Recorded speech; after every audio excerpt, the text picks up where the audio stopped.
Salam pemulihan, Gereja Sitri Pemulihan Kupang mempersembahkan Soul Care, renungan untuk memelihara jiwa kita di dalam firman Tuhan. Selamat mengikuti. Ada 3 hal yang malaikat jelaskan tentang siapa Yesus ini. Ayat yang ke-32. Ia akan menjadi besar dan akan disebut anak Allah yang maha tinggi. Yang pertama. Yang kedua, Tuhan akan mengaruniakan kepadanya tahta Daud bapa leluhurnya. Yang ketiga, ia akan menjadi raja kaum keturunan Yakub sampai selama-lamanya. Maria diundang kerjasama dengan sorga. Bagi saudara, wow, saya mau dong. Siapa yang tidak mau menjadi tempat lahirnya anak Allah yang maha tinggi? Persoalannya adalah Alkitab berkata, Maria belum bersuami. Persoalannya Maria baru bertunangan. Persoalannya ada harga yang harus dibayar. Dan harga yang dibayar itu adalah dengan nyawa Maria sendiri. Sudah tahu maksud saya? Pada waktu itu kalau seseorang kedapatan hamil di luar nikah, hukum Taurat berkata rajam batu sampai mati. Itu seperti Maria bilang begini, wow, rencana Allah luar biasa. Tapi bagaimana dengan saya? Saya dirajam batu sampai mati. Saya akan dikatakan perempuan tidak baik. Nama baik saya hancur. Keluarga saya hancur. Saya akan disingkirkan. Bagaimana dong ini? Bapak ibu saudara, kalau surga memilih saudara, tugas saudara dan saya taat dan setia. Sisanya surga atur.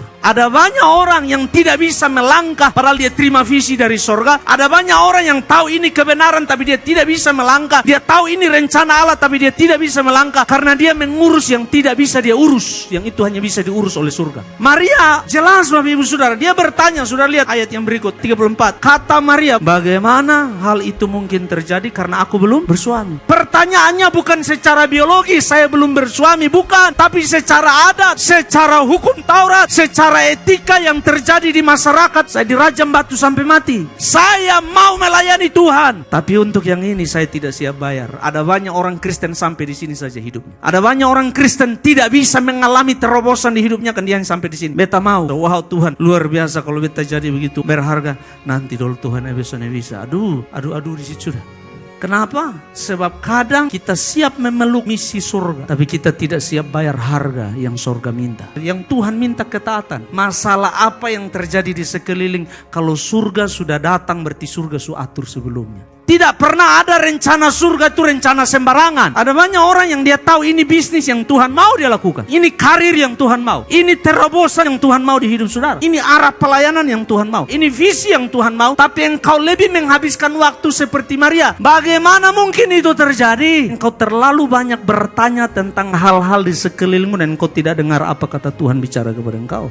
Saudara pikir ini sepele, tapi saya ingin katakan kepada saudara, orang-orang yang biasanya melakukan hal-hal besar adalah orang-orang yang siap bayar harga walaupun mereka belum mengerti. Ada banyak orang, beta mau melayani mah, hari Sabtu doa puasa, awi-awi tunggu di situ. Bapak ibu saudara, surga bilang, Maria engkau tidak tahu apa yang surga mau buat. Engkau hanya bilang iya. Dan sisanya surga yang selesaikan. Engkau hanya bilang, saya mau. Saya memang tidak mengerti ini secara akal. Tapi iman saya mau taat dan mau ikut. Kalau surga ingin ajak saudara dan saya kerjasama. Tugas saudara bukan banyak tanya. Tugas saudara banyak kerja dan banyak taat. Taat saja, ikut saja. Lakukan saja kalau surga undang saudara.